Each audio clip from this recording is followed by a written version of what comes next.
قرآن کو کس طرح پڑھنا چاہیے؟ السلام علیکم بھائی، کیا سوچ رہے ہیں؟ بھائی، میں قرآن کی روز تلاوت کرتا ہوں اور نماز بھی پڑھتا ہوں، مگر میرے حالات نہیں بدلتے، میں کیا کروں؟ آپ کس طرح قرآن پڑھتے ہیں؟ میں روز 3 صفحات عربی میں تلاوت کرتا ہوں۔ کیا آپ صرف عربی میں تلاوت کرتے ہیں؟ جی بھائی، میں صرف عربی میں تلاوت کرتا ہوں تاکہ مجھے ثواب مل سکے۔ کیا آپ کو پتا ہے کہ اللہ کا قرآن نازل کرنے کا مقصد کیا ہے؟ ہدایت کے لیے۔ تو پھر آپ ثواب کے لیے کیوں پڑھتے ہیں؟ پتہ نہیں، مگر شاید اس لیے کہ میں نے ہمیشہ سب کو یہی کرتے دیکھا ہے۔ بھائی، یہ تو شیطان ہے جو آپ کو ثواب کے چکر میں لگا کر ہدایت لینے سے روکتا ہے۔ کیا آپ کو پتا ہے کہ پورے قرآن میں ایک آیت بھی ایسی نہیں جو کہے کہ قرآن پڑھنے کا کوئی ثواب ہے؟ بھائی، کیا واقعی پورے قرآن میں کوئی آیت بھی ایسی نہیں جو کہے قرآن پڑھنے کا کوئی ثواب ہے؟ جی میرے بھائی۔ تو پھر ہمیں قرآن کو کس طرح پڑھنا چاہیے؟ یعنی قرآن کو پڑھنے کا صحیح طریقہ کیا ہے؟ قرآن کو پڑھنے کا صحیح طریقہ سمجھنے کے لیے آپ کو قرآن کو پڑھنے کا مقصد سامنے رکھنا ہوگا۔ دیکھیں اللہ سورہ نمبر 38 اور آیت نمبر 29 میں قرآن پڑھنے کا کیا مقصد بتا رہے ہیں۔ کتاب انزلناہ الیک مبارک لیدبروا آیاتہ ولیتذکر اولو الالباب۔ ایک کتاب ہم نے نازل کی تیری طرف برکت والی، تاکہ وہ غور کریں اس کی آیتوں میں اور واسطے نصیحت کے جن کے پاس ہے عقل و سمجھ۔ اس آیت میں اللہ بتا رہے ہیں کہ قرآن پڑھنے کا مقصد ہونا چاہیے نصیحت حاصل کرنا، اور نصیحت ملے گی آیتوں میں غور کرنے سے۔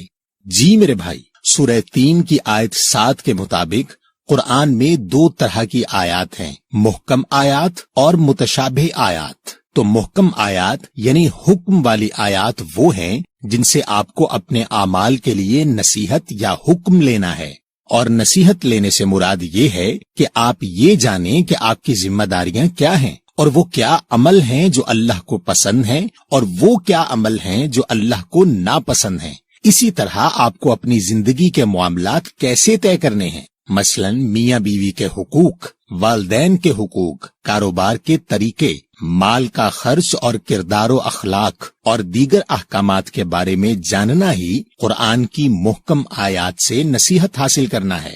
یا اللہ، میں نے تو کبھی ایسا سوچا ہی نہیں کہ ہمیں قرآن سے اس قسم کی نصیحت لینی ہے۔ اور بھائی، یہ متشابہات والی آیتوں سے کیا مراد ہے؟ متشابہ کے معنی ملتی جلتی۔ اللہ نے ان آیات کو سورہ 39 کی آیت 23 میں احسن حدیث کہا ہے، اور حدیث کے معنی ہے واقعہ۔ تو اللہ نے متشابہات والی آیات اس لیے دی ہیں کہ ہم ان آیات میں دیے گئے واقعات کو اپنی ذات سے ملا کر دیکھیں اور اپنے لیے نصیحت تلاش کریں۔ دیکھیں اللہ سورہ نمبر 21 کی آیت نمبر 10 میں کیا کہہ رہے ہیں۔ لَقَدْ أَنزَلْنَا إِلَيْكُمْ كِتَابًا فِيهِ ذِكْرُكُمْ أَفَلَا تَعْقِلُونَ۔ بے شک نازل کی ہم نے تم سب کی طرف ایک کتاب، بیچ اس کے تم سب کا ذکر ہے، کیا نہیں تم عقل لیتے؟ اس آیت کے مطابق تو اللہ کی کتاب میں ہمارا ہی ذکر ہے۔ جی بھائی، تو اس آیت کے مطابق ہمیں اللہ کی کتاب میں اپنا ذکر تلاش کرنا ہے، یعنی اللہ کی کتاب کو کہانی کی کتاب نہیں سمجھنا، یعنی قرآن میں متشابہ آیات یعنی احسن حدیث پڑھتے ہوئے یہ نہیں سمجھنا کہ اللہ نے ہمیں یہ کتاب ماضی کے قصے پڑھنے کے لیے دی ہے، بلکہ یہ دیکھنا ہے کہ قرآن میں لکھی اس بات کا ہم سے کیا تعلق ہے، یعنی جو غلطی قرآن میں بیان لوگوں نے کی، کہیں ہم وہی غلطی دہرا کر انہی لوگوں میں شامل تو نہیں ہو رہے۔ یعنی جب قرآن میں کسی قوم یا لوگوں کا ذکر آئے تو اس کو صرف ماضی کا قصہ نہ سمجھیں بلکہ اپنی ذات سے جوڑیں۔ مثلا جب فرعون کا ذکر آئے تو سمجھیں کہ فرعون تو ایک اللہ کی آیات کے مقابلے میں تکبر کرنے والے کا کردار تھا، یہ اس دور میں بھی تھا اور ہر دور میں نظر آئے گا۔